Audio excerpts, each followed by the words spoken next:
Once they're established, they don't need as much work as other plants. We do need to do a little pruning. They do need water. We have a drip line that will be connected, we hope shortly. And so we will have irrigation for the summer. But there's a little bit of ongoing maintenance and we could use some more help. So that's what I have for now. Does anybody have any questions on any of these projects in the park or National Night Out or anything? I walked by the plant garden the other day. It does look gorgeous. Thank you. Coming along. Yeah, they're perking up, and as they're getting more sun in the summer, they'll get pretty much full sun. Oh, the new bird boxes. Yes, those aren't part of the grant. Peter Chen asked about the new bird boxes. The new bird boxes were initiated by Hita Moda, who has also been working on the native plant garden. And they're particularly for bluebirds, although other small birds apparently can use them. And they planted 9 boxes. They set up 9 boxes attached to trees around the park.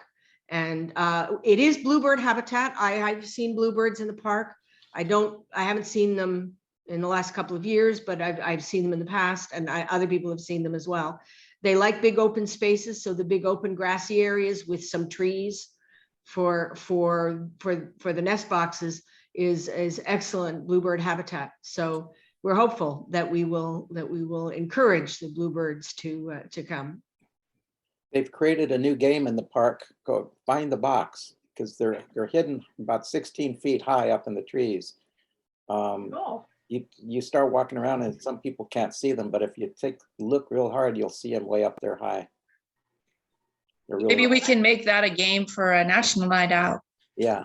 Oh yeah. Give a Little prize. a little prize Great for idea. everyone who can find all of the boxes. We need to do something that, well, we'd have to figure out how to make that work, but that would be fun.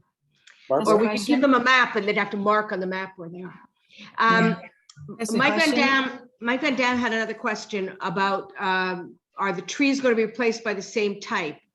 That is not the plan, and that's partly why we need to do research and work with trees you plant in the park. You have to work. It's required that you work through our city forest.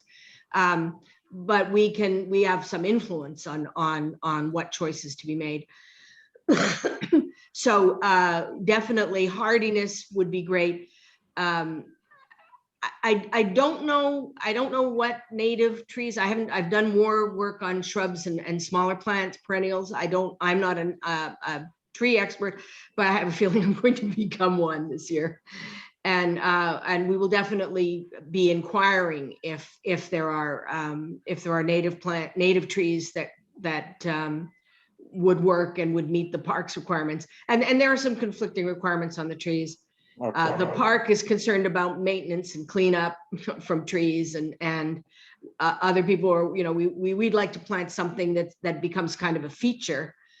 So we'll come up with a list of possibilities, and then it'll be narrowed down by a combination of the LPNA and other volunteers, the park people, and our city forest. But we'll come up with a list of potential candidates.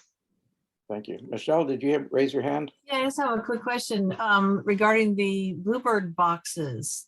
Do you all know Lee Pauser over in Almaden? Does anybody know Lee Pauser in Almaden? So wow, this is exciting. Familiar.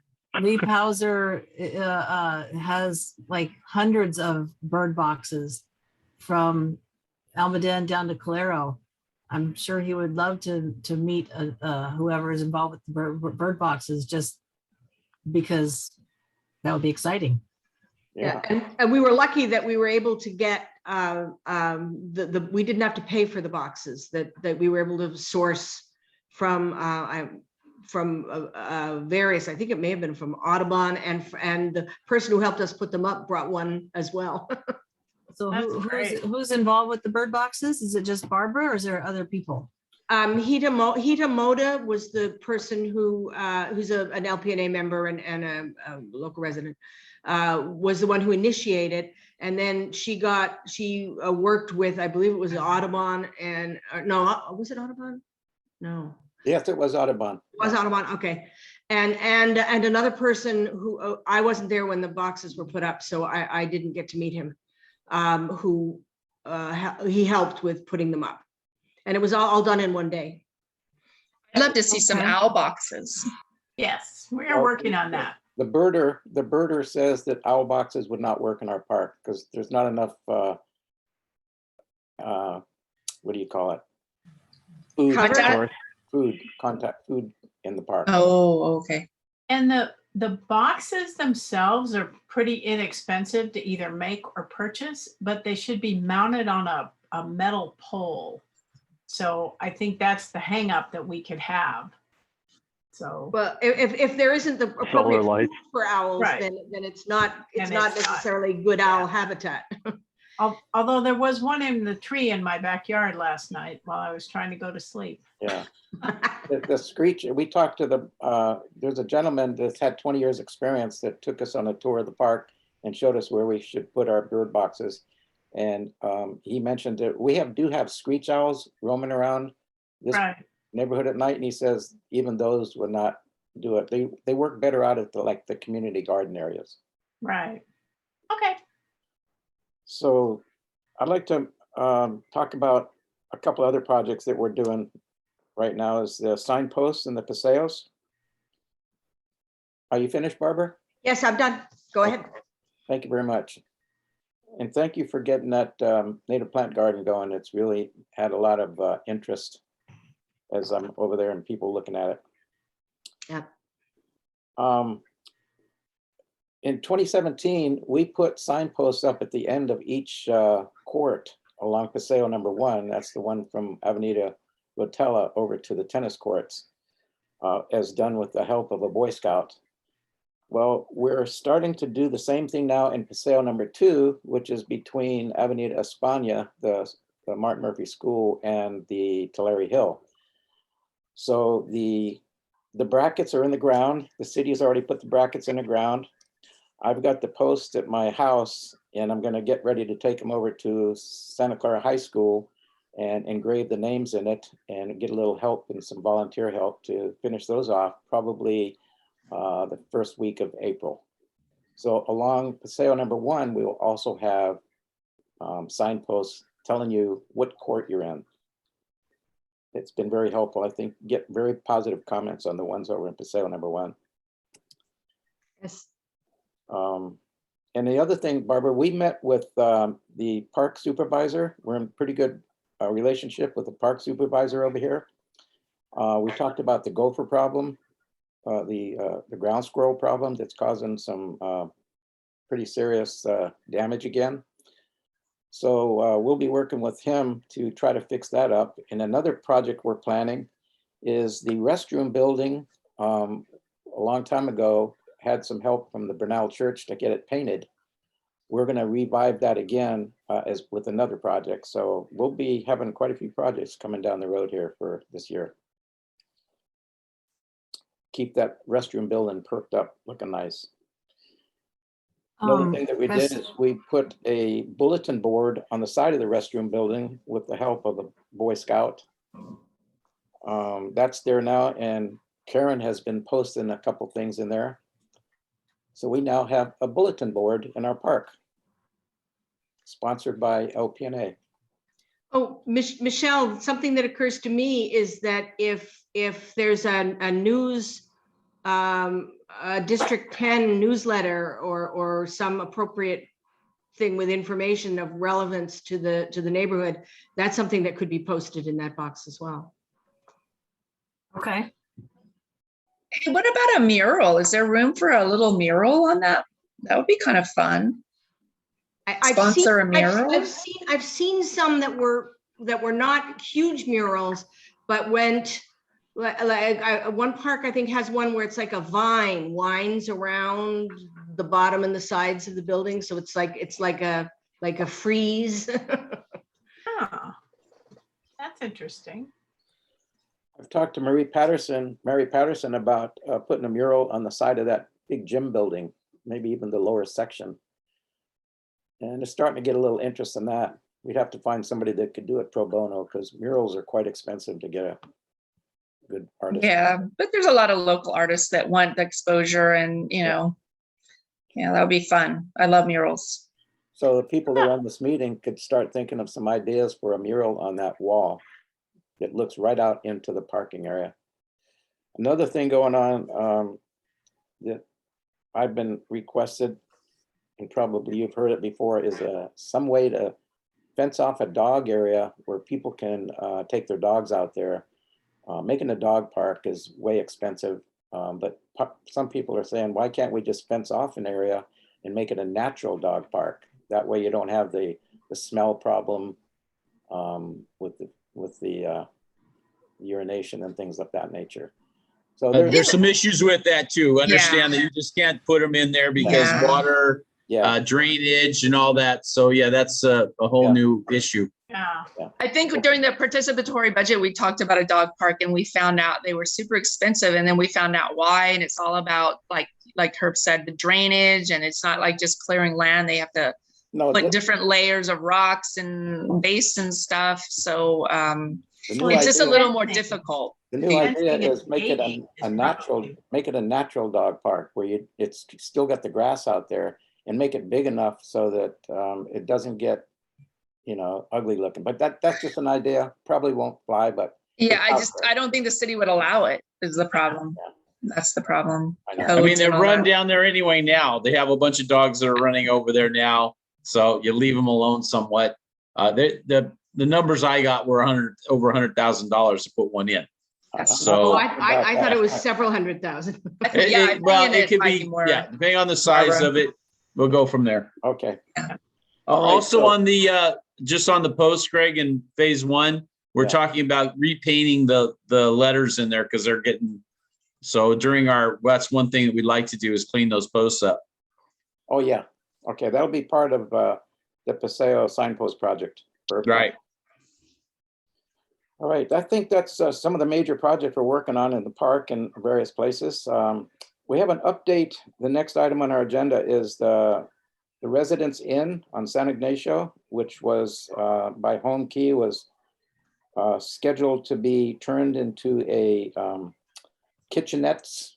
150 families could go in there and pay a little bit of rent and be supervised and have a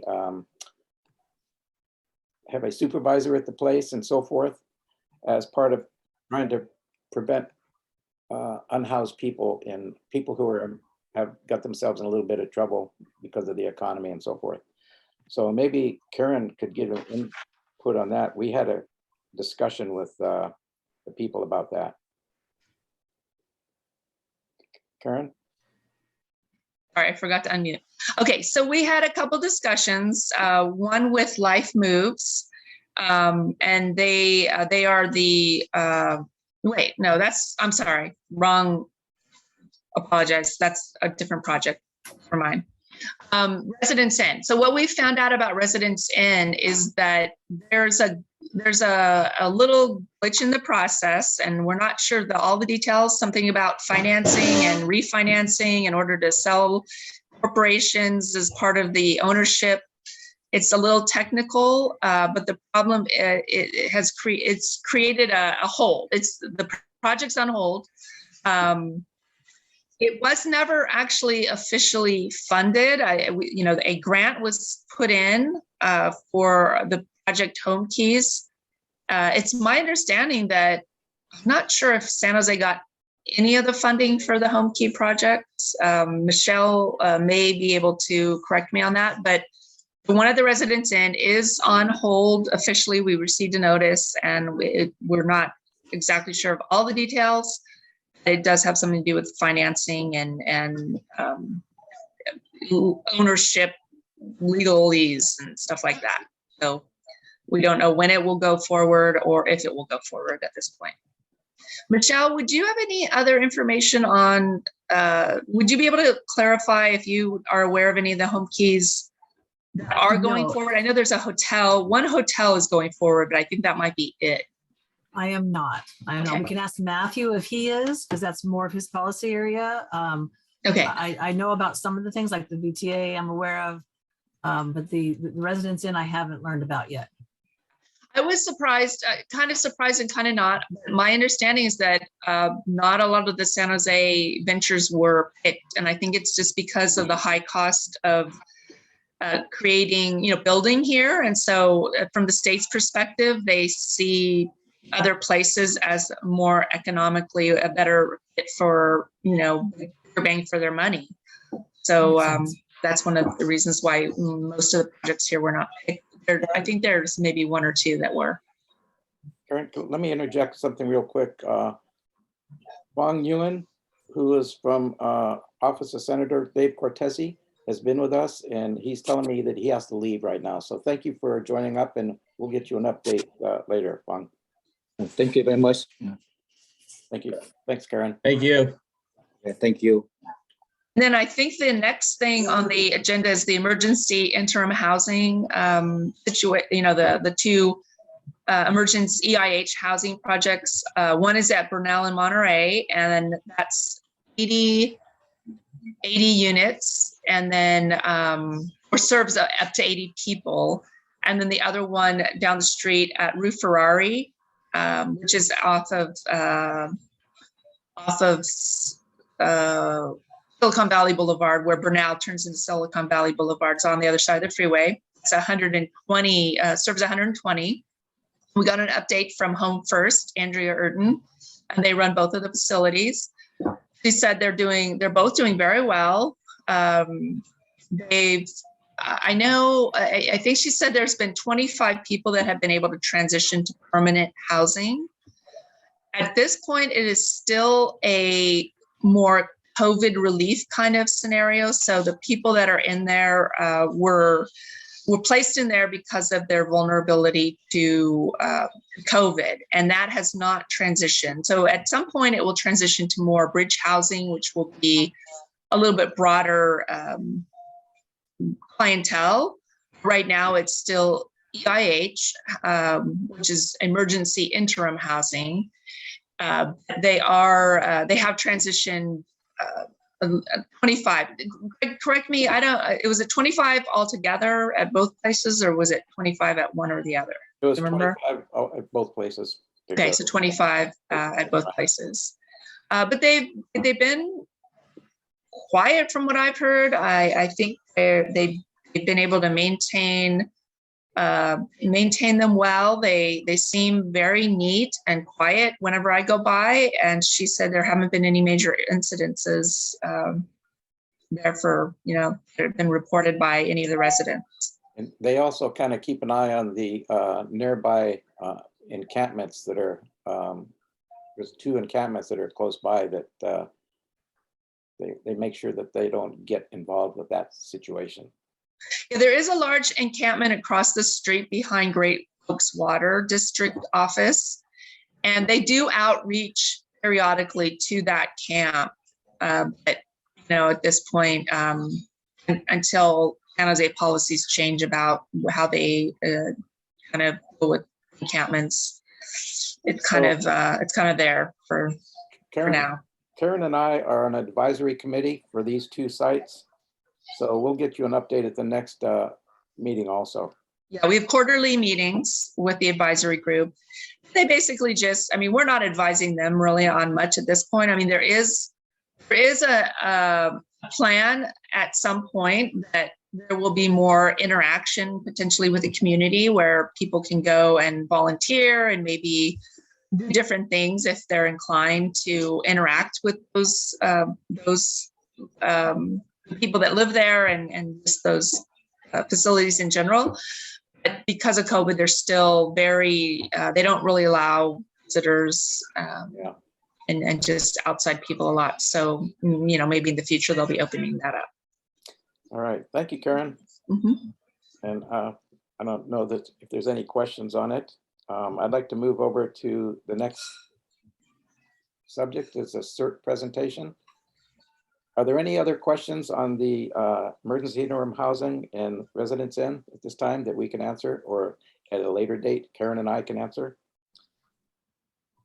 Hearing none, let's move on to the CERT program. Herb? Okay.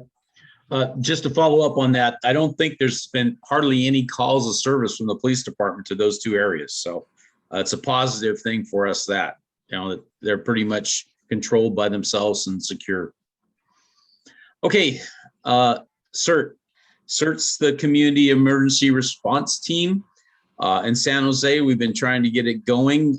Finally, we have Chris, who has now been hired just for that position. So he's on the call with us today. He's going to be working with the Office of Emergency Management. He works for them now and will be focused on CERT. So a lot of this is because of, you know, incidents like floods and things that we've had. The city is finally putting some resources towards it. And we can, you know, our group is pretty much prepared somewhat. We've done all our radio work this past year with Wyman. Thank you very much. We're doing more training with the repeater group and trying to get communications channels set up. So that's been our focus for our area. I believe, Wyman, correct me, I think we have 20 people that have radios now pretty much. So we kind of got those into the neighborhood. Because, go ahead. You want to go to the next slide? Yeah, let's go to the next slide. Okay, so CERT educates volunteers about disaster preparedness for the hazards that may impact their area or their community. A lot of this, you know, what you're trained in is fire safety and suppression, light search and rescue, and the team, you know, organizing the team. That's a big key here, is to have people in your community that can help out people that can't help themselves out or might be trapped in a house. This kind of training is good for our neighborhood, to support our neighborhood. With the lack of support we'll get, we have one fire department, you know, 2 engines here. If something happens, we're on our own somewhat. So preparing ourselves, our families, and the neighborhood is a big action item for me and our group. So I would, you know, as we go through this a little bit, we're going to offer you the chance to sign up for this training. In the next few months, we'll be doing different types of training and have that for you at National Night Out, where we'll be giving out some pamphlets and things to get you more educated on emergency response type training and what you can do for your family and your community at the block level. So yeah, next one. Okay, this is, okay. Now I'll have Chris go over this one a little bit. Chris, you want to take this? Oh, sure. No problem, Herb. Thank you so much. Yeah. And thanks for having me. It's really great to meet all of you. And it's really just inspiring to hear all of the amazing work that everyone's doing in this community. As Herb said, my name is Chris Lasavio. I'm the new CERT coordinator for the Office of Emergency Management. I'm coming to the city after 10 years with the Red Cross, where I was most recently the CEO of the Heart of the Valley chapter in the Central Valley that covered San Joaquin, Stanislaus, and Merced counties. To say that I love CERT program and helping our community prepare for disasters would be quite the understatement. Just through my years of experience with the Red Cross and deploying to disaster and personally being impacted by disaster, I could definitely say that you know, the more educated and prepared communities are and neighborhoods are, the better chance we all have of being more resilient and safe and just recovering more quickly after a disaster. So that's why I think, you know, to Herb's point, CERT is just so critically important. And so, you know, it's really a program that's about empowering our community during times of disaster to do the greatest good for the greatest number of people.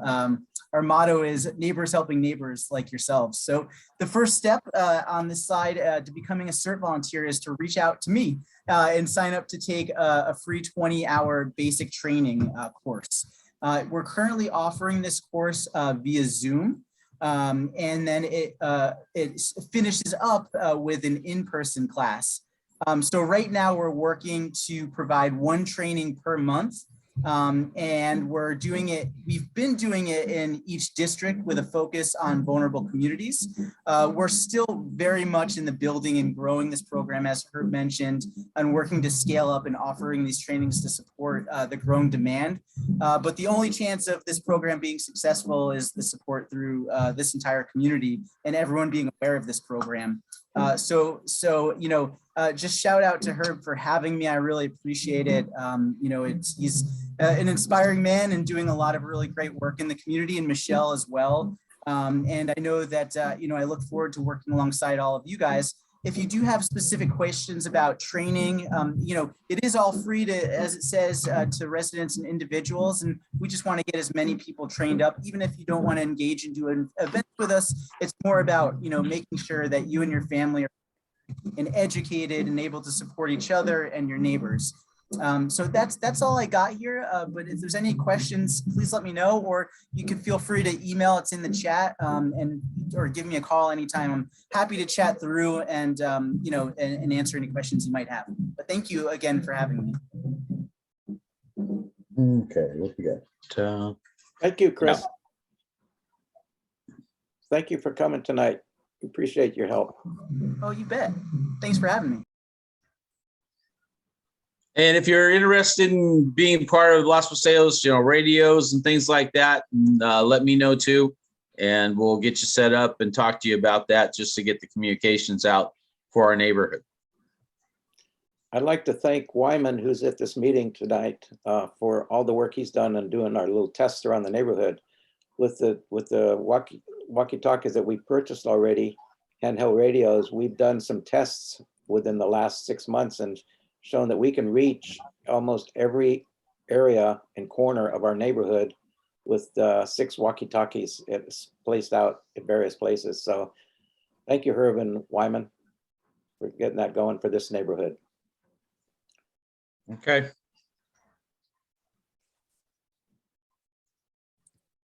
that it? That's it. All right. Thanks again. End of the slideshow.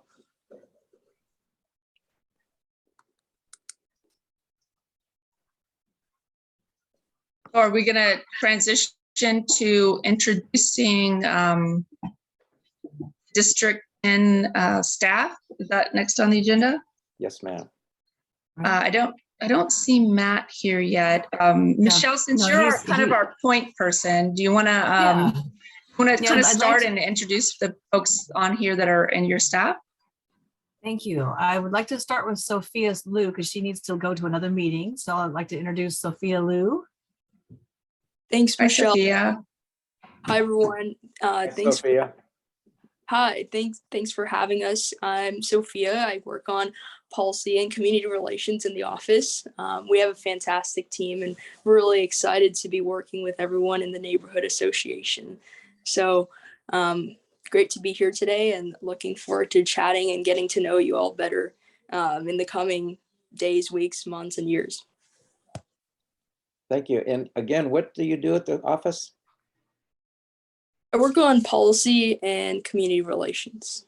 Gotcha. She's transportation, Department of Transportation, a variety of things like the tree. She's doing the tree management. I also work plan. in environment and a little bit of water related items. Hey, can I put in a plug for Lynn? Lynn, can you just kind of like for the notes, like just kind of detail what each person is, their policy? Yeah, just we have. And then next I'll give you our Chief of Staff, Matthew Covedo. And then he can Matthew, you can take it from here. And Thanks, Michelle, and hi, everyone. I'm Matthew Quevedo. I'm the Chief of Staff to Councilmember Matt Mahan.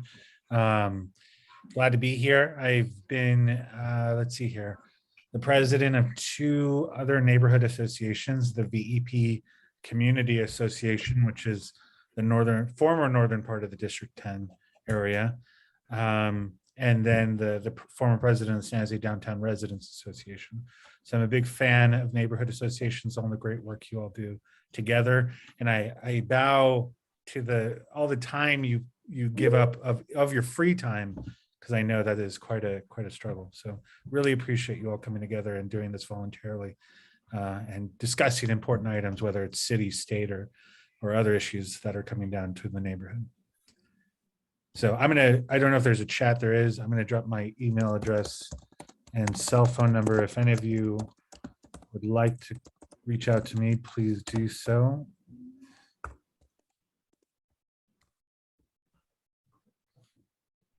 Great. And I think just to keep rolling with it, our other colleagues on the line, we have the I got a legislative. question for you if you have a second here. Of course, yeah. Herb Bowen, I sent you an email, or sent an email to the office, and you mentioned Matt was, I had 3 items on that email, and safe parking wasn't part of that. I left you a message, so I'm wondering one of you can cover what's going on with safe parking at some point. Yes, will do. Thanks for that, Herb. Let's see here. My legislative director, or our legislative director, Sarah Garcia, is here with us. Sarah, do you want to unmute and introduce yourself?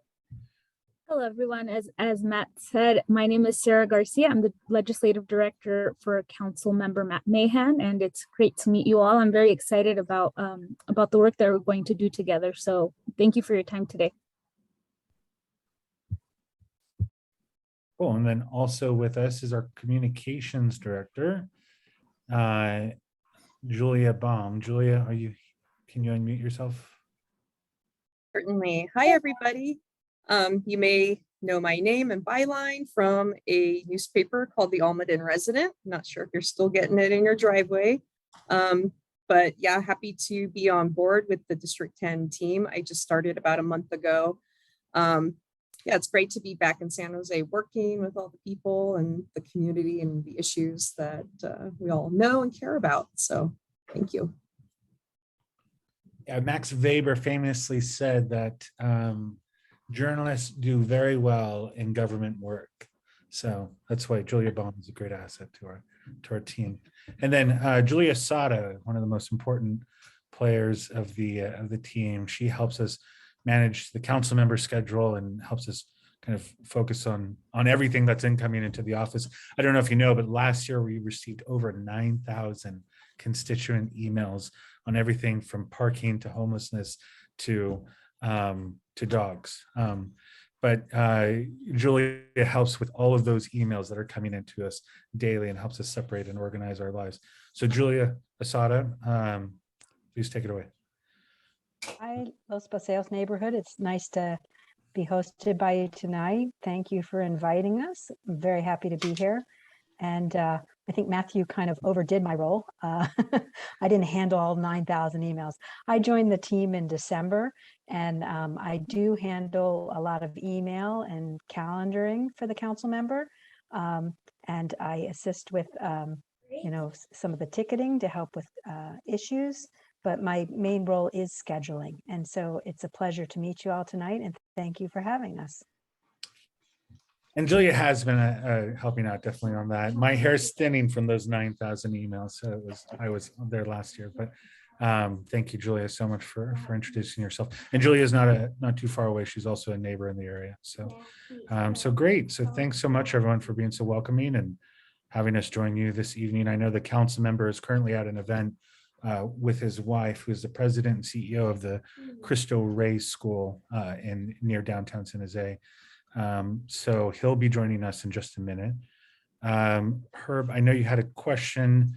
If you don't mind, can you repeat the question, and I'd be happy to kind of. So I sent an email a few days ago. You guys responded in your 3-4 days or so. That was very good. I was impressed. So you look at all those thousands, at least you're sending a response back in a timely fashion. So that's great. We definitely try. And you meant, I had 3 items, was the staffing more for the police department with all the incidents with, we've had a lot of hit and runs and things like that, making some changes. And the mayor came out about it a little bit. And I was wondering, my second part of that was getting DOT involved to slow down some of the traffic areas, White Road, Story, and that. So that was my first question. You can respond later because I know that's a big question. The middle one was the safe parking. So you mentioned that wasn't on the radar, or maybe it is. So we've been working. Sergio was working on the VTA parking lot down here, which now you guys own it. So yeah, I was wondering what, is there still work that Sergio's doing? He's on the board, VTA board, and what Matt and you guys have in mind for that. Yeah, I think the safe parking, the train is pretty much in motion on that project, to where I know the council member wanted to speak on this later on as well, to discuss his thoughts on that with you all. But it's when projects like that get started, the idea gets thrown to staff to kind of hammer out the details, especially between two different agencies, right? The city of San Jose leasing from property and the VTA government agency, which is a separate board, as many of you know. And so the process has largely been with staff since that conversation started, which I think was sometime around September of last year, if I'm not mistaken. Yeah, they closed the other parking spots, which was kind of, hey, why? And Life Moves lost the contract or didn't want to renew it. They were very well, handled. We were over there helping our neighborhood association. We provide water and ice for these, for the people that were there. Well ran. So that kind of blew me away. Why did they stop it and not have a plan? I guess this is a housing issue that they pretty much do this. I don't know all the spots on it, but how can we get it back, I guess, without the community being upset? I know there's been a change.org, oh, don't put it in my neighborhood, but it's a very good solution at the VTA parking lot. So, yeah. I have an input on that. We had a conversation, Karen and I, with, I think it was Home First, regarding the VTA parking lot there at the end of Santa Teresa and the VTA line there at Santa Teresa. And the comment that was made, and I'm sure it's still being developed, is if they put a VTA safe parking in that site, then there can be no RV vehicles on city streets in neighborhoods within a mile or 2 miles, something of that nature. So if they go scouring around the neighborhoods and they find RVs that are illegally parked there, they have to be moved. They have to move. So that's the thing they're going to try to do, to kind of show people that this place is going to be just locally right there at the parking lot, and it's not going to spread out into the neighborhood. That's right. Thanks for that, Greg. And that's absolutely right. For any type of safe parking or interim housing sites that are being built from here on out is going to have a local control component to it, in which you, as Greg says, within a certain mileage of I think 2 miles is the general rule at this point, within the vicinity of the placement of the EIH, emergency interim housing, or the safe parking, would mean that if you are trying to park around here in the neighborhoods or in like the commercial areas, you won't be allowed to, because we have a safe parking site for that purpose. And so that's what they're trying to establish. I know we were working on a site on Monterey and Branham that was similar, to where if there was an encampment around that vicinity, around near the Monterey Branham site, then the individuals who would be camping illegally on a sidewalk or in a creek or anywhere within the 2 miles of that area would then be asked, or kind of really required, to live within that emergency interim housing site. How would that work, I guess, is my question, because the police department doesn't have time to manage that. So is the city going to do it? My things, I've talked to Assistant Chief Josephs about what we can do to help these people, not just ticket them and get, have the police department get them into that type of safe parking. So he's willing to talk to us about it when you're ready. Right. And Matt has the council member has a meeting with the chief of police on this and other issues very similar to this early next week. But a part of the solution is expanding the mental health, or the MCAT program that we have at the city. I don't know if any of you have heard about this, but the city and the county have partnered up and have created this mobile crisis assessment team, which is a group of basically social workers who go out and help assess the situation, which is not requiring an officer with a gun to determine how to deal with the situation. Expanding that program and potentially ensuring that the folks who are illegally camping or parking with an RV within the area of the safe parking site, if it is to move forward all the way, then would be kind of brought to the site, said, look, you can't park in your area, in that area any longer. You do have to park here. And if you decide to leave here tonight and go back there in the morning, we're going to come back, pick you up and bring you back here until you decide it's either better to just stay here at this location or to move on to somewhere else. But that's one of the strategies that's being discussed on how they can do it. It kind of creates this situation of, look, you're not under arrest because we can't illegalize homelessness, of course. We can't illegalize things like camping and parking illegally in certain places. But it kind of creates a situation where the person has to either face a situation and they're going to get the help through the services at the safe parking site, or they're going to go somewhere else. Yeah, I think that's really hard. You know, with the one we had 24 people at the south side. Worked out real well. I think they didn't have a lot of mental issues. There was a little drug issues and stuff, but they were managed there. They were given food. They had counseling, social worker from Life Moves. Really well, you know, Greg and I went into that kind of over there to find out about it. And we said, oh, wait, okay, this is pretty good. And then met them and made some good contacts there. And they were doing well until they got shut down. Interesting. Yeah, that's good to know. I would love to also follow up with you to discuss how that kind of your experience with the Southside parking safe. I mean, as a group, you know, I wanted to get more of the neighborhood associations in and to support that effort. So, you know, instead of complaining about it, you get over there. And I think that's what we can do in the future. So, yeah, that'd be great. Sounds great. Any other questions I can answer before the council member joins us? Okay, the last one was CERT on that note. So I know that's been a big hot point. You know, Chris and I have been, you know, working it with Ray in the office. Is the councilman going to support CERT more and more of the budget to for the community? Maybe you should ask those questions of the council member when he comes. Okay, that's fine. And if do you have any questions for Sarah or Julia, or do you want to know anything more about what I don't know that we introduced myself, by the way. I do the community things and my policy here is our emergency management. So I talk to her a lot. Yeah. and Parks and Rec and so forth. So, but do you have any questions for any of the rest of our staff because the council member should be here any minute. I do want to add one comment that I do think out of the 10 offices on the 18th floor. Matt has arrived. Oh, great.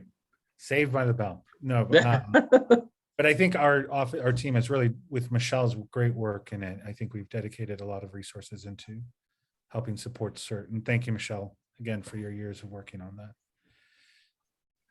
I'd like to thank you also, Michelle, for the time you spent with us, getting us into the District 10 process. It's been nice meeting you. So thank you again. Thank you, guys. I had a quick question for Sophia, if on transportation issue, if there is an answer, and I don't know. Our neighborhood has been very torn up by PG&E with the gas line replacement, and there's been, as far as I can tell, zero communication on when or if what is going to be done to repair or pave our streets following that. Is there any information available on that? Sophia unfortunately had to leave the meeting a bit early, but we have the council member has a monthly meeting with John Risto, the director of the Department of Transportation. We can certainly bring that up. If anybody ever has photos or any other type of, I got a video today, for example, of a pothole repair gone wrong in the neighborhood, and I've sent that directly to staff. When you see situations like that, please feel free to email us, and we'd be happy to share it. What's happening is that they patch things with soft asphalt, and as in the last heated day, it's starting to melt and become soft, and I foresee if it is something isn't done, some of these asphalt patches are going to be a real problem when we hit the really warm weather. I see. Okay. And this includes the sidewalks. And includes sidewalks, yes, and personal sidewalks and city sidewalks. Yeah.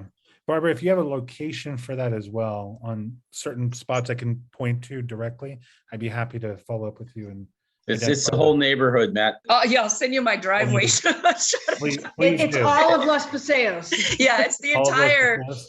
it's Okay. everywhere. They're can- supposed to be here till September, just so you know. They basically said all this, they have these A-frames and they say that this is going on through September, this repiping project. But so they told me that, they're doing the temporary work, they're replacing the gas lines, and then they're doing a temporary patch job for everybody, the streets and then our driveways.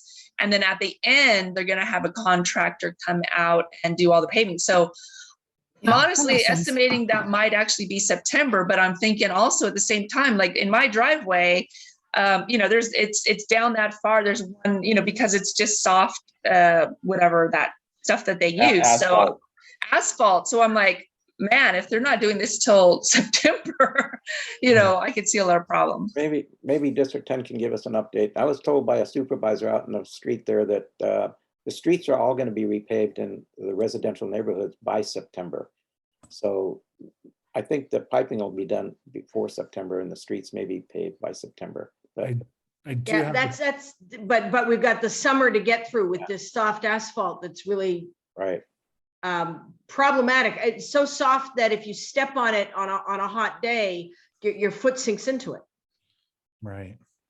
Yeah, I can definitely follow up to, and I'll probably swing by tomorrow to take some photos of what you're talking about. But yes, we'll definitely follow up with the Director of Transportation. I'm looking at the 3-year paving plan right now to see if the neighborhood will be paved this year. But I know the council members joined us as well and want to introduce him. Council member, can you hear us? Hi, yes, can you all hear me? Yep. Great, good evening. How are you doing? Good evening. Thanks for having me. We've all introduced ourselves, council member, and so the floor is yours. Oh, okay. Well, you all can just call me Matt. I want to thank you for the invitation. It's an honor to be representing you, even though we didn't choose each other. You didn't vote for me, and I wanted to keep the boundary lines where they were. But nonetheless, I'm very proud to be representing you and look forward to working with you to make your neighborhood as safe, clean, affordable, supported by the city as possible. And what I mostly just want to start with is I want to note that our team. I want to thank my office team who's here tonight because they work tirelessly to serve our residents, the 100,000 residents roughly, and nearly 100 neighborhoods across the district. And as you can, I'm sure, tell from talking to them this evening, they take great pride. We as an office have really tried to build a culture of customer service, really representing our constituents at City Hall, being your advocate. We've found a number of issues over the last year and a few months now where we've been able to make a difference, where a permit was stuck or a road was poorly paved or whatever it might be, where we've jumped in, and that's really all been the team. And I really appreciate how hard my team works. And I know they started their days around 8 a.m. So this has been a long day for each of them, and they're often working on the weekends as well when we're doing dumpster days. And we certainly don't pay them or hardly anybody at City Hall enough. So I just want to open with that because I know many of you probably are meeting my team for the first time, but they do a fantastic job. I'll also note, I mentioned how much we focus on customer service. If our team didn't note this, we set up a constituent inquiry or ticketing portal when I came into office for what was District 10. And that's something that you can find. Matthew, did we share the link, the help.sjd10 yet? Sharing that right now. Yeah, let's share that. Thank you in the chat. We set up a system, we call it a ticketing system, where every time a constituent reaches out to us, you get a unique number, and we literally track the number of hours it takes our team to get back to you. And believe it or not, every Friday during our staff meeting in our council office, we pull up the chart and we say, okay, how many inquiries came in this week? What were the topics? And how many hours did it take us to respond to these? And we've set a goal of responding to all inquiries within 72 hours. And we do our utmost to resolve them in a satisfactory way within 14 days. And of course, not everything. I can't promise that your road's going to be paved in 14 days, just to be clear. But we do work very hard to try to get you an answer, a conclusion, connected with the right person, whatever it is that our office can do within our power within 14 days, if not much sooner. And last year, we resolved over 9,000 tickets from constituents in District 10. And that's just one little part of our work. We do a lot of other things related to policy and other forms of community service, but I just wanted to highlight how customer-centric or constituent-centric we really strive to be. And that's, again, all about our team here. So I'm sure there's a lot on your minds. I'm not going to give you a long lecture here. I'm very focused on the performance of government.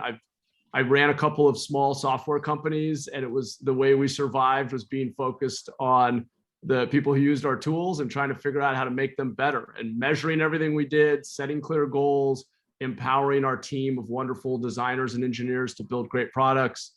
And so while government is very different from a business, I do bring some of those principles of focus, set goals, measure performance, and create feedback loops or accountability in government. And that's kind of that's been sort of my unique perspective at City Hall over the past year, and the thing that I've really pushed for more than anything else. So would love to know, I'm sure you'll want to talk about homelessness and the safe parking site and whatever else is on your mind. So why don't we just open it up, because I know we don't have a lot of time. But thank you again. It's an honor to be here, and I look forward to getting to know you better. Thank you, Matt. We had some earlier discussions on safe parking and some of the encampments in the emergency interim housing and the residents in. So maybe you can talk about the homelessness in the encampments that are out and about. And if anybody else has a question, they can raise their hand. I raised my hand. Yeah, sure. And Linda, I don't want to keep you waiting. I'd be happy to talk about homelessness as long as you'd like, big and specific issues. But Linda, did you want to jump into something pressing? I saw your hand was up. Sorry. Mine's not homelessness, it's trees. Somebody in our neighborhood is amputating our trees, our public trees on Avenida Grande. If you go down that street, you can see there's one area where there's 3 of them in a row that are just amputated, and it's not a proper way to take care of our trees. And whoever's doing it doesn't seem to understand that those trees are part of the pleasure of this neighborhood. And every time I see one amputated, I feel so sad. And I don't know what to do about it. What street was that, Linda? Avenida Grande. Linda, I noticed that the other day, but it seemed to be around one house. And so I just assumed it was that particular house. All the ones I saw, I was like, what the heck did they do to those trees? They are different than all the other trees in the neighborhood. And if they prune them way late, because all the other trees are starting to blossom, and these trees are like bare because they just pruned them way too late. But they are very large. They're like the elm, kind of elmish kind of tree. And it looked like it was just one house that did it. It was one house. It's always one house. If you go down a block or two towards Avenida Rotella, there's another one where I don't know why they're doing it. And it's not proper to trim a tree where you have a stem like that. It should be right, it hurts the tree. It should be right at the joint. So the way they're doing it, it's not the right way to do trees. And somebody once told me the difference between Palo Alto and San Jose is the trees. Their houses are older than ours, but their property values are higher. And it's the trees that make that area so beautiful. I have to give a plug, and we will get to your specific concern and follow up on it. But we do a series called Inside City Hall, where we bring a knowledgeable staff member out to District 10 to do a presentation. Our next Inside City Hall is coming up. We can put the info in the chat. It's on our urban canopy. And believe it or not, our urban canopy is declining year over year. Now, normally a healthy urban canopy naturally expands because the trees get bigger as they get older and you have to replace them. But normally your canopy cover actually expands. A healthy urban forest has at least 20% coverage when you look down from a satellite image. We started at, I want to say, around 17.5%, so already under that 20% threshold, and have lost another 2%. So we're down at about 15% canopy cover. There are a lot of reasons for this. I'm not going to go on because we're doing the Inside City Hall this week with some staff members who have the expertise. And we're going to talk about the problem and solutions, and we'll record that and we'll share it through our newsletter if you can't make it. But on your specific issue, Linda, if we can just follow up to get, our team will follow up and try to figure out, did we figure out there, was it just I was reading some of the comments in the chat, was it just the one property owner, or do we think it's a pattern? It's broader. It's a pattern. Okay. There's multiple trees on public, the sidewalk side that are just getting damaged by improper.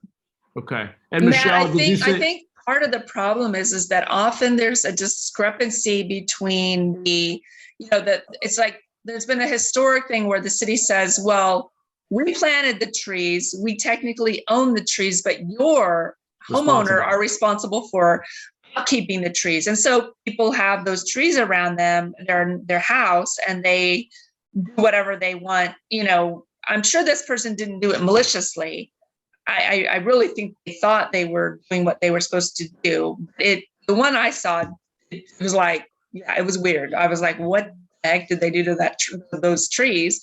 I only saw one property, but I don't think they're doing it maliciously. I think they just need education on how to properly prune their trees. And then the whole thing about the discrepancy between, well, whose responsibility is that?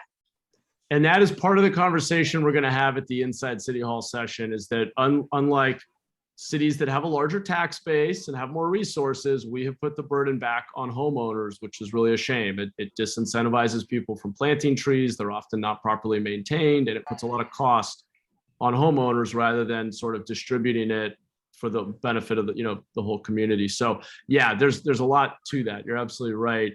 And Michelle, did you say you were willing to take on that ticket and follow up, or do we have a next step or not? Yeah, I'll work with Sophia on it as well. But I'm just wondering, do they appear to all be the same kind of tree? Yes, the ones I saw. And Michelle, I'll go by tomorrow and take some pictures and maybe get an address or two and show you. And then Karen, they're even by Avenida, Via Carmela. It's on the corner of Via Carmela and Avenida Grande. There's another one there that was damaged. Okay. And nobody's seen who was, this wasn't city staff that you saw or anything. This may have just been a landscape tree company. Tree company. Okay. But there's another aspect to this too, Matt, because I've had people, a month ago, I saw guys spraying the sidewalks where the trees brought them up. And then the homeowner again owns that sidewalk issue. So these guys could be treeing, you got to cut the roots out. So if the city's going to come out and do that, and they were spraying the whole neighborhood here. So there's multiple aspects to the trees here that we have to look at. Oh yeah. No, I know. You're absolutely right. So we did an estimate recently. This will be again part of that session we're doing with our arborist and those folks. But the estimate for putting the burden back on the city is about $20 million a year. And for $20 million a year, the city would be able to take responsibility for all street trees, all sidewalk repairs, and take it entirely back and take all that headache and cost off of our individual homeowners. And we'd have a healthier urban forest with more canopy cover, higher property values. To me, it would be a good investment. The challenge at the moment is finding the money and figuring out what the trade-off is. And 20 million for us is still a lot of money. That's a lot of police officers or a lot of library hours. So we're going to have to figure out where to find the efficiency or how to grow the tax base or whatever else. So that's a conversation we can have if you're interested. So it sounds like we'll follow up on that. Maybe we should go back to homelessness. Sorry, Greg, go ahead. Before you finish off on that one, at the last meeting at your annual meeting, I brought up the Gilroy plan of 80-20, where if the $20 million you're talking about, if the residents paid for 20% of that, that knocks off $4 million. There you go. Yeah. I would do something along those lines. At least it would help us instead of having for us to pay 100% of that kind of money. I liked your idea. You're absolutely right. I think if we were to move forward with something, that would be a great way to do a little bit of a cost sharing model. Yeah. That would be helpful. Thank you. Yeah, no, thank you. Thanks for mentioning that. There are a couple of these very local issues like the trees and the sidewalks and recycled water and the purple pipe system. Some of these things that honestly, if we could just make the investment, the whole community would be better off. We'd be more resilient. We'd have a lot of benefits. It's hard to get everybody to agree to make the investment. So anyway, that's a longer conversation. And there are always trade-offs. So on homelessness, I mean, gosh, I could talk for hours as I've dug deeper and deeper into the issue. I'm sure you're all aware, big picture, we have probably more people living on the streets today than just about ever before in our county. We have about, according to the last point in time count, in fact, my team we just participated in the most recent point in time count, but haven't seen all the data yet. But we know there are about 10,000 homeless individuals in the county. We know that more than half live in San Jose. Of that population, there's only about 2,000 shelter beds, and those beds are mostly full, 85, 90% full most nights, not 100% use. So what that means is, unlike other cities, and by the way, cities like New York have as many homeless individuals per capita as we do. But the big difference is New York shelters over 95% of its homeless population. We have about 80% of our homeless population living on the streets in encampments and vehicles. And that, of course, leads to a lot of other challenges. Not good for our homeless or unhoused population, also can be quite tough for the entire community. I've been an advocate for a few things, and then we can get into the specifics of safe parking, which I don't know how much you got into before with my team, but I've been an advocate for cost-effective housing and shelter options. And the reason I say this, I'm just going to take a minute to unpack some of this. The way that we are housing or spending our tax dollars now to house most of our homeless until the last year or two has been mostly spending to build permanent apartments, permanent supportive housing or other supportive housing. And unfortunately, while the outcomes for the people who get that housing are quite positive, it's literally costing us over $850,000 per door to build it. And so the challenge is one of scalability. Can we really solve a problem on the order of 10,000 people when it's going to soon cost us $1 million a door? I think the answer is probably not. We would need to increase all of our taxes a lot for many, many years. So I don't know that that's going to work. The reason, though, that our governments locally have been focused on what they call housing first is, as I mentioned, the outcomes for the people who get it are quite positive. They tend to stay housed and be able to deal with other issues. It's really hard to deal with addiction and mental illness and job training and job placement and getting over, or grappling, I shouldn't say getting over, but grappling with, an abusive relationship or whatever it might be, all these contributing factors. That's hard to do when you're living in a tent. So certainly people need safe, secure, stable, individual shelter. The question is, how do you do it cost effectively, and where do you do it? And I know you all are no stranger to the question of location, as your area has taken on, whether willingly or not, has taken on a fair bit of transitional housing.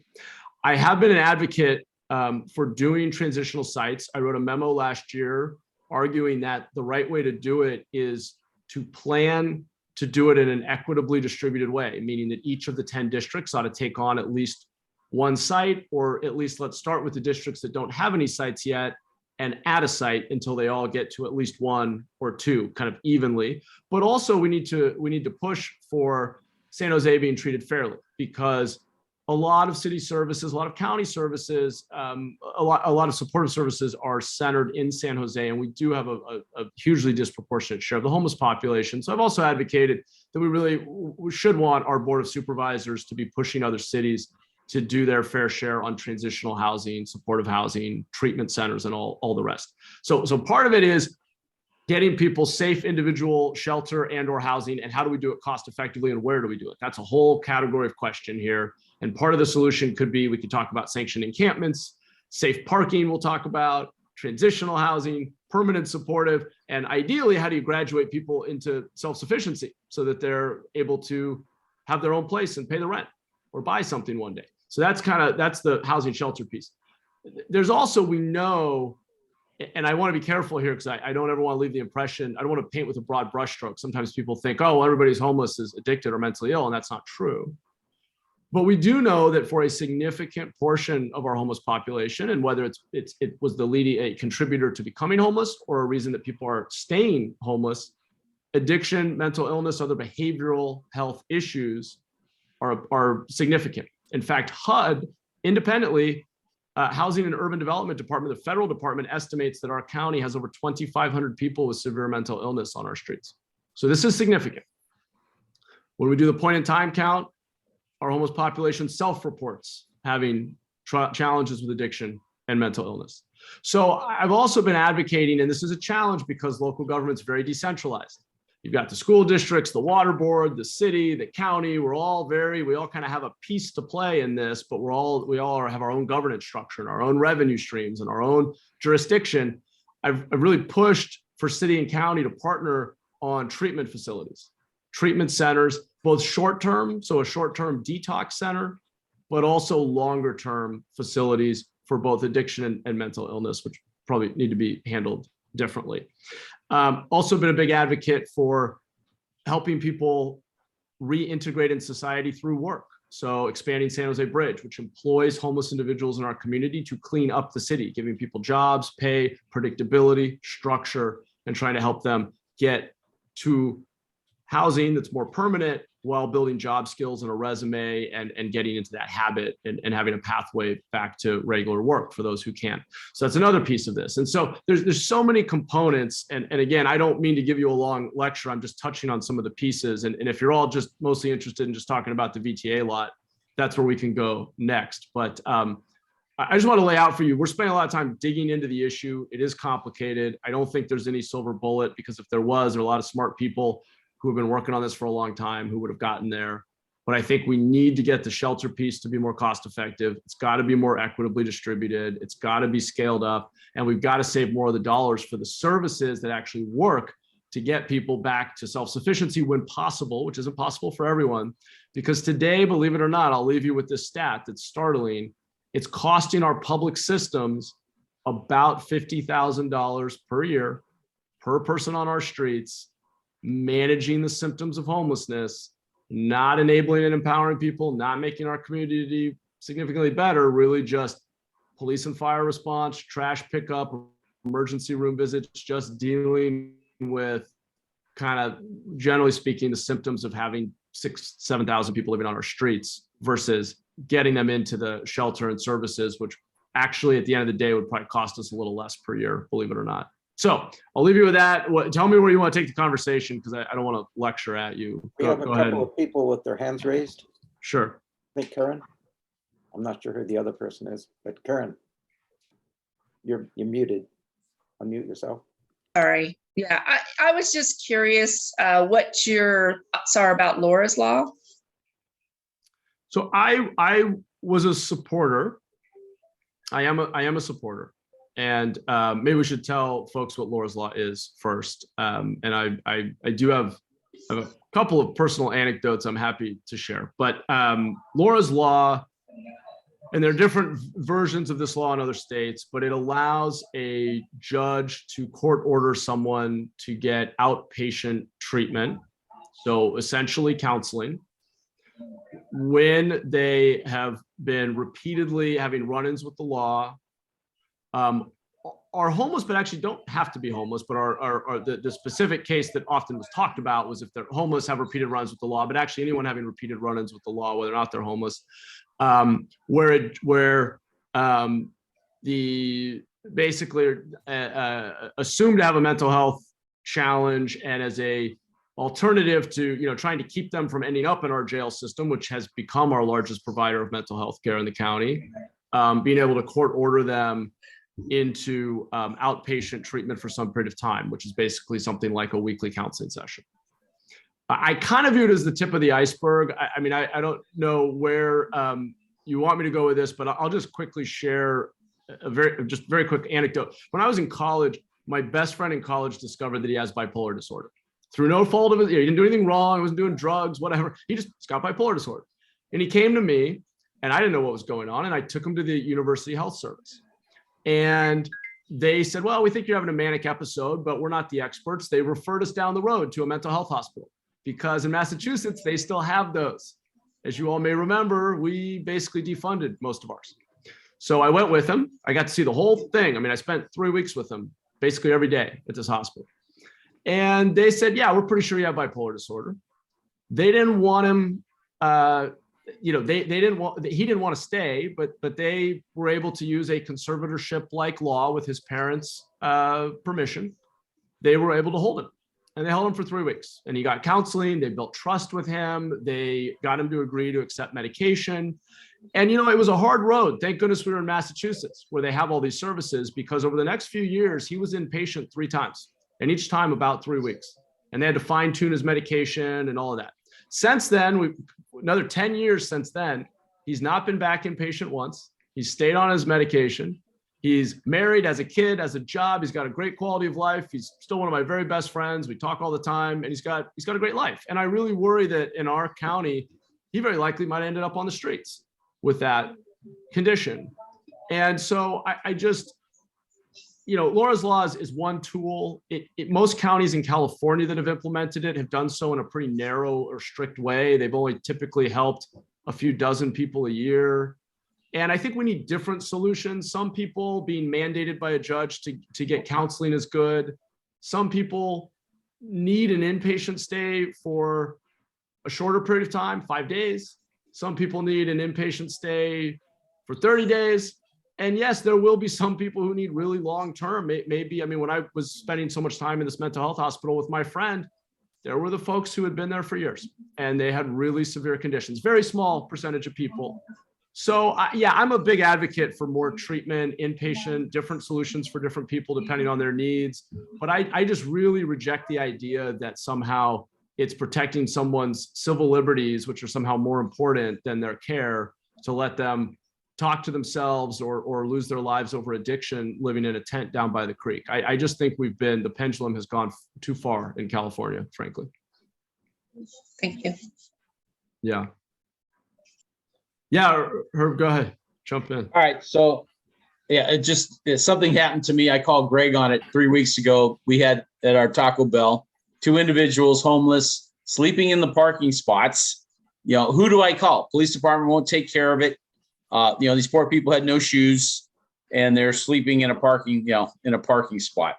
So I know there isn't a real solution now, but I hope in the future we could find something so you can make a call and somebody'd come out for these people. I felt so bad, nobody wants to help.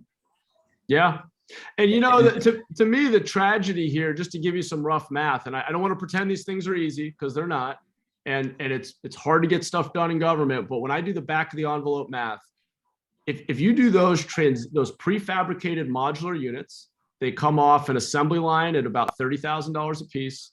They can be configured to be stacked. They can be fit together into what is basically a small apartment building, even with running water, electricity, a private in-suite bathroom for each unit, and shared common space like a kitchen and other facilities, a security room, counseling rooms, parking, all in. You can build them for less than $150,000 a unit.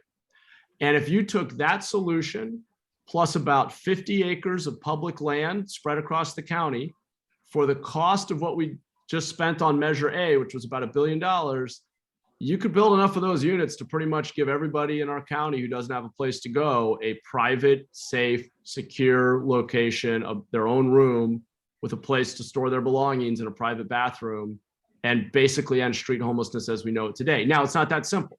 There's operating costs, there's services, there's other things. Well, it's mental illness. That's the biggest problem with that population. But you're right. Yeah, go ahead. Go ahead. So, I get that one. That one's a big one. The big thing, I sent your office this note, and they did get back to me in a timely fashion about police department and access there, getting more officers. Yeah. The safe parking was the one that they didn't respond back on. I was involved with the one at the Southside Community Center. Our neighborhood association was, we go over there and give water. Life Moves ran that organization. Yep. Really well done. Social workers, they feed them, a guard at night. Those people, and they got services. AAA gave them memberships for a year. They got gym memberships to go clean up. This is the low-hanging fruit. And so, I got Officer Sergio about it, and he was on the BTA board. And I'm wondering what's going on with, using that facility. That makes a lot of sense. I know the community is going to be against it, but bringing Life Moves back in, I'm hearing their name again. But housing didn't have that ran out of the contracts, and we don't have multiple people handling those contracts. When one leaves, where's the next group? Yeah. Well, I'm literally just coming from an event where I spent quite a bit of time sitting down with the chair of the board of Life Moves. They're one of my favorite service providers in the Bay Area. I think they're incredibly pragmatic, cost effective. They get results, and they do it in a way that's really responsible and effective and caring as well. I think they're a really well run organization. So I have to still get to know some of the sites in what is now District 10. But I will tell you, for the site that we were doing at Branham and Monterey, which I advocated and pushed for over the, frankly, opposition of quite a few folks, I insisted that Life Moves be the service provider, and we brought in John Sobrato to subsidize each of the units. We're still in the queue at the state. We're in a waiting for the funding. Part of what makes this so hard, one of the real dysfunctions of government, is how decentralized it is and how we layer in the funding from all these different sources. And even if the city's ready to go, and even if we can get the county to agree, then we're waiting on the state for money. And it's like this giant jigsaw puzzle where everything has to come together at the right time. And it's kind of maddening how decentralized it is. And it means that there's less focus and accountability in the system because it's so diffuse. So you were saying, if I understood you correctly, you want us to be looking again at the Southside Community Center as a site? Is that what I don't know if they'll do that anymore. That was great during COVID. We were behind there by the fire station. Perfect. There was like 20, 24 people there. Life Moves had the counseling there, and they were moving people. Some of these people had jobs, so they moved them into their housing units. It was really nice. And, Greg and I went over and talked to them and the coordinators, and we helped them with ice and, water during, the weekends. They also, we were going to do clothing. I was looking at getting the neighborhood associations like Cottaline and some of the other ones involved. And that's where I left it with Sergio's team to get grant money for them to get the neighborhoods, do it from the bottom up a little bit. So they're not just complaining about it, they're fixing it. So that's what I'd encourage, if we could work that in the future to do that, then they don't complain when they're out there helping and seeing what's happening. Yeah, and you probably know I've been advocating for a community working group for each of these sites, so that we have a group of residents who are engaged and are sort of like almost like a board, not quite a board of directors, but constantly being consulted and part of the process and helping. I do want to just note, to your earlier point about mental health or whether it's addiction or whatever it is, these transitional sites, the way that we're building them now, and they are built to be able to be high quality housing for a pretty significant period of time. They can handle many of these cases, not the most severe cases. The most severe cases, you need a mental health hospital and you need a secure facility in some cases. But for the vast majority of these cases, the key is having 24/7 on-site staff with the right expertise. And you don't necessarily need to build a new hospital to do that. In fact, I worry we spend too much. We spend all of our dollars on the big shiny object, which is the brand new building. And then we shortchange what people really need, which is the human services from the people with the expertise. And so I want to just caution that let's not get too hung up on building the building. As important as that is, these transitional sites can be built in a way where we could address 90% of the cases on our streets today with the proper staffing and services at those sites. We have that somewhat with both Karen and Greg are on the board. I guess whatever they're on, they can probably give you more input on it. So they've been involved with the facility. Okay. So we've had community. Go ahead. We're talking about the EIH, the ones Bernal and Monterey. Monterey. I think that's a great model. Those are they seem very successful. They were low cost to put up. They were built in Gilroy. Yeah, well, that's literally what I'm talking about, us scaling up countywide, because this $850,000 a door, we're just not going to get there. And that's at Branham and Monterey. After I took the tour of Bernal and Monterey was when we looked at Branham and Monterey, and the plan is to do 209 units there. We're going to go 3 stories high. It'll be actually fairly innovative in just the design of it, if we can get the state funding to do it. I heard, just an FYI kind of related, because I heard what fell through with Evans Lane before it was the EIH. They couldn't get the funding because they were also using the same type of construction. It was the, what do you call those? Prefab modular. Oh, no. I thought you were, I thought you wanted Brandon and Monterey to use, what are those truck parts? Shipping containers? Yeah, I thought you wanted it to be shipping containers, no?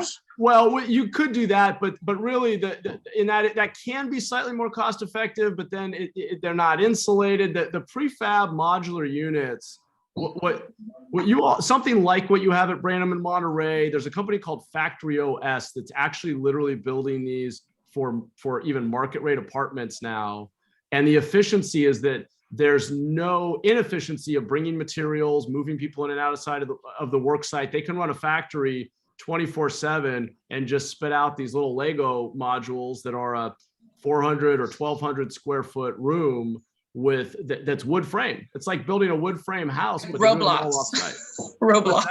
Roblox. Yeah, and then you can stack them, you can fit them together, you can put in insulation, you can run, power and water through them. They're incredible.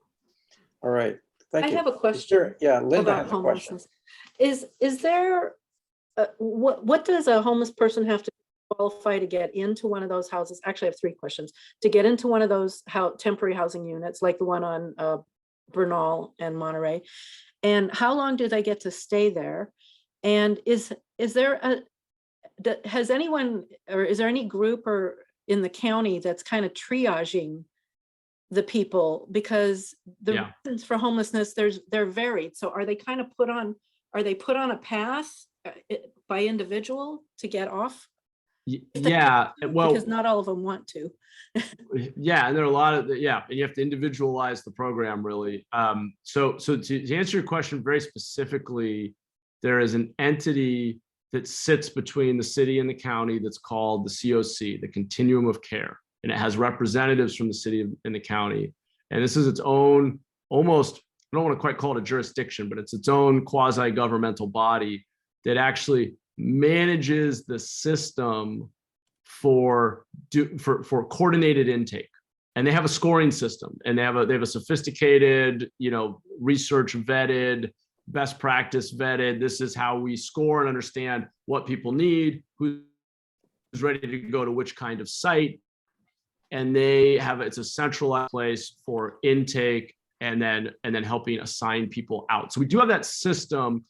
I think what I really like about Life Moves is, I think in a big system like that, even though the Continuum of Care sits up here and intakes everybody and has a record for everyone who they've contacted, they don't have the staffing or the funding or the responsibility to actually then go on the journey with each person and try to get them to self-sufficiency. And what Life Moves does really well is in many of their sites, they do the shelter as simple and cost effective as possible to make it safe and secure, individualized shelter. But then the money's all in the intensive services, relationship building, counseling, job training, whatever else it might be for that person. And their whole metric of success, unlike, one of my critiques has been a lot of these groups just kind of do the same thing and get paid every year to just kind of manage the problem. They're all very mission-driven, good, hardworking people, but Life Moves really focuses on how many people do we graduate to self-sufficiency where they're actually out somewhere on their own paying rent somewhere because we actually, taught them how to fish or got them back to being in a place where they could take control of their lives again. And I really like that. And we know that's not going to work for everybody, but I always feel like that ought to be the primary metric of success, not just how many people did we put in permanent housing and then get a Section 8 voucher for, where they're going to be permanently subsidized at a cost of $30,000 per year per person for the rest of their lives. And that's, again, I don't begrudge someone that who's had a hard life. It's just a question of scalability. We can't help everybody that way. We don't have enough resources. Oh, I think you're muted, Linda, if you were following up there. Linda, you're still, let me see if, I don't think I can unmute you. Okay, Sorry. I just wanted to tell you that was a great answer. Sorry it took me so long. Oh, that was a really great answer. Thank you. Yeah, thanks for the question. All right. In a few minutes, I'm going to have to go help with bedtime, but anything we've got my wife Sylvia and I have 2 little kids. Anything else you all want to cover? Oh, they were asking earlier if you knew about the Residence Inn. It seems to be stuck or not happening. I will ask. I have a meeting, I believe, tomorrow with the Housing Authority. That site has been handed off to the Housing Authority. The city's no longer the applicant. So the way that these sites are typically working is there are these big pots of money up at the state level to address homelessness in different ways. And this is a site for which the Housing Authority is going to apply and be the sponsor, if you will. And so I have a meeting with them tomorrow. I will find out. I just got a note. Thank you, Matthew. I got a private message that the seller is holding off on selling the site because of the changing interest rate environment, it sounds like. So there's a financial reason that is not sold. So sounds like I don't need to ask the Housing Authority. It sounds like that deal is off for now. And we were told by Julie that that it's stalled out right now. It probably won't happen until 2023. Okay. Yeah, that's what Matthew just basically said to me there in the chat. Yeah, and the council member does have a meeting with the Housing Authority. So we'll get an update on that. And yeah, I'll bring it up. Yeah. Yeah. Okay, great. Thank you. Well, anything else? Anything going on in the neighborhood? Hopefully you shared all that with our team already, but anything else I need to know? I do have one thing to bring up. We have a lot of dumping problems in our South, county here. Sergio had to deal with a lot of it. We have a guy that's living in one of our dump areas that was really bad, but he's got a nice motorhome, lives there, works in and out. We should give him a permit to stay there because nobody's dumping there anymore. So let's come up with, hey, you come out of your office, you have a permit to stay here as long as you keep the dumpers out. It'd save us thousands of dollars. It's the cleanest it's been for 6 months. It's never been. They don't do anything there. No more dumping. I love where that. was this at, Greg? Right on the way to Bailey. Right when the road. Oh, because that camper's there, so they've been keeping people from dumping. Yeah, the RV guy. I know there were some conversations a while back about maybe having a spot, like a single little home in some of our parks to help with, maintaining the park. Or, I mean, you could imagine actually having people live out somewhere to provide that service, right? I mean, it's kind of an interesting model, but hard to get. The government is so risk averse. I have a hard time getting the city attorney to sign off on that one. Well, we'll leave him alone since he's keeping it clean. It's funny because our property, the building that I work at, the property manager, she has a building in Gilroy, and she said the same thing, that they were having problems with illegal dumping. And then a few motorhomes started camping in the back, and the illegal dumping problem has gone away. Now she has the illegal camping problem, but she's like, okay, which one is worse? I'd rather have the illegal parking versus the illegal dumping, so it was kind of an interesting situation. I mean, it's a big problem down the corridor of Monterey to Morgan Hill, and we've been dealing with it. Sergio's probably told you the one we had at the Coyote there, huge problem, things burning, and it took 3 different agencies, the railroad, the county, and a city to do it. Yeah, well, we'd be happy to work with you. One of the things we do is, I don't know if our team described community working groups, but we do. When we identify issues like this that are persistent, if community members are interested, we'll sometimes form a community working group that we staff, and we'll collaborate on actually doing the research and outreach to staff and going through the process together with interested community members. We've done that on a few issues. We did that actually on Laura's Law last year, and a few other issues, electric powered leaf blowers, things that came up in the community. I think part of the answer is probably technology, deploying more automatic license plate readers. But of course, some people have privacy concerns, and that has to be managed. And so, although your license plate isn't really private information, but anyhow, happy to troubleshoot and brainstorm ideas. And if you all want to follow up on that one, it is something that's been on my mind. It comes up a lot, and I am interested in figuring out how we can do a better job of managing it. One last thing, CERT. I'm looking, I'm involved since Michelle got me involved in doing CERT. I need some funding, so I'm gonna be looking. I set that in my note, and to the mayor and to Sergio too, to get funding for CERT so we can serve the underserved communities, the homeless. They're not really in the plan of EOC right now, so, or the management area. So yeah, whatever you can help us with that. We don't want the Tully thing. I don't know if you were around when Tully flooded. It was pretty bad. And so if you can help us get some more funding for that, and there's some in the mayor's budget and in the management's budget. So I would All appreciate right. it. Well, you have the biggest CERT advocate at the city on our staff here. Yeah, right. So yeah, we're aligned. Yes. We're aligned on that. All right. Well, thank you. It's so nice to be here with you all. I appreciate the invitation and look forward to working with you. Thank you for the time. Thank you very much, Matt and District 10 office people. Thank you. Thanks to all of you for showing, Thank you. Coming to our meeting. You bet. Thanks for being so engaged. That's what it's all about. We love seeing active neighborhood associations. So let us know how we can support you. Thanks a lot. Very good. All right. Thank you very much. Good night. The meeting is adjourned. Meeting's adjourned. Thank you all. It's a great meeting.